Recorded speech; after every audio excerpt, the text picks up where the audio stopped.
Ils font tout pour éviter de remettre son corps. Le Kremlin joue la montre après la mort de Navalny.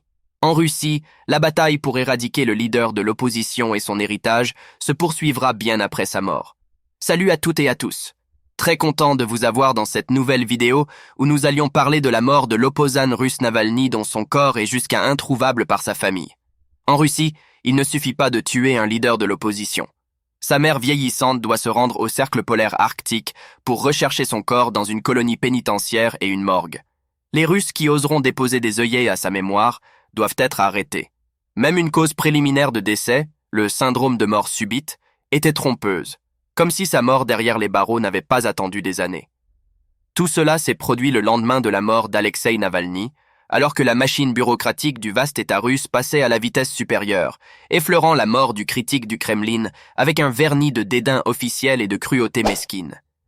Il est évident qu'ils mentent et font tout ce qu'ils peuvent pour éviter de remettre le corps, a déclaré Kira Yarmysh, l'attaché de presse de Navalny, alors que Lyudmila, 69 ans, sa mère et un avocat, se battaient pour récupérer son corps dans la ville de Salekard.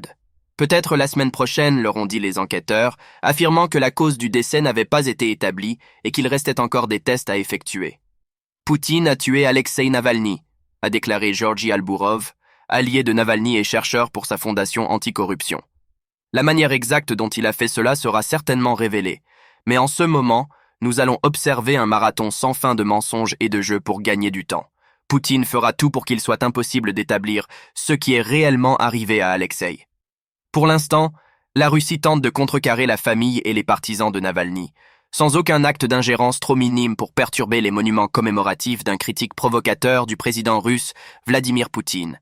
La tâche est partagée entre des milliers d'employés de l'État, des fonctionnaires du Kremlin aux enquêteurs, procureurs et juges, policiers anti-émeutes, gardiens de prison, présentateurs de télévision et écrivains, et bien d'autres encore, chacun contribuant un peu à une force irrésistible qui a écrasé toute la Russie. Avait un mouvement pro-démocratie. Rien de personnel. C'est le travail.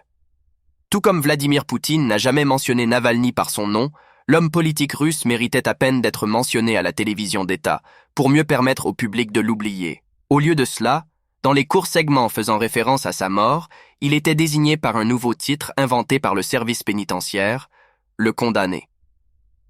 Mais d'une manière générale, les médias d'État ont ignoré son décès. Lors de manifestations devant les ambassades russes à travers le monde, ainsi qu'en Russie, ses partisans ont cherché à commémorer son nom. « Bonjour, c'est Navalny !» Certains ont scandé, une référence à l'intro de ses films d'investigation sur YouTube, ce qui l'a aidé à se forger un large public grâce à son programme anticorruption et à son esprit acerbe.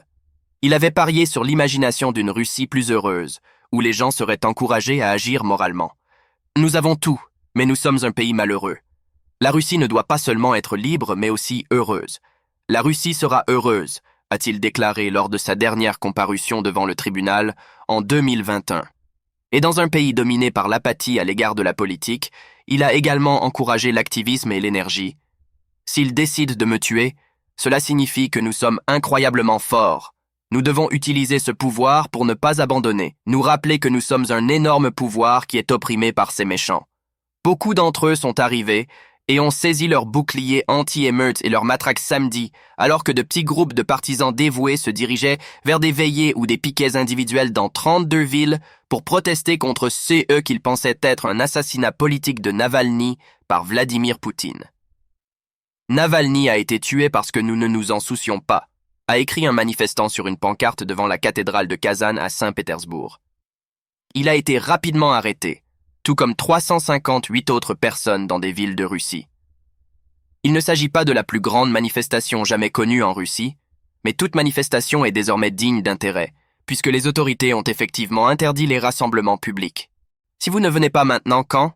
Ce n'est pas encore aussi mauvais que la Biélorussie, il est encore possible de sortir et d'exprimer son opinion. Lorsqu'elle n'a pas procédé à des arrestations, la police a néanmoins eu des échanges tendus avec les partisans de Navalny. « Allez faire votre deuil dans le métro », a déclaré l'un d'entre eux en dispersant la foule devant la pierre Solovetsky, un monument dédié aux victimes de la répression politique, près de l'ancien quartier général du KGB à Moscou. Le cycle de la mort et de l'obscurcissement de l'État s'est déroulé de manière prévisible, comme ce fut le cas avec l'assassinat du critique de Poutine Boris Nemtsov, près des murs du Kremlin en 2015. Vendredi, le président est apparu souriant et plaisantant avec les ouvriers d'une usine de Tcheliabinsk. Quelques heures après avoir été informé de la mort de Navalny, selon le secrétaire de presse Dimitri Peskov. Samedi soir, la mère de Navalny à Salekard n'arrivait toujours pas à localiser son corps. À la colonie pénitentiaire, on lui a dit que c'était à la morgue. La morgue était fermée. Pour l'instant, ses partisans sont aux prises avec sa défaite. C'est très difficile, a écrit Maria Pevchik, une proche alliée qui dirige les enquêtes pour la Fondation Anticorruption. C'est insupportable. N'oubliez pas que nous vivons ensemble cette horreur et que nous devons aussi en sortir ensemble. Navalny est une perte impossible, irréparable. Merci beaucoup de regarder cette vidéo et n'oubliez pas de laisser votre avis, d'aimer puis de vous abonner à la chaîne. Sur ce, prenez soin de vous et à bientôt. Et à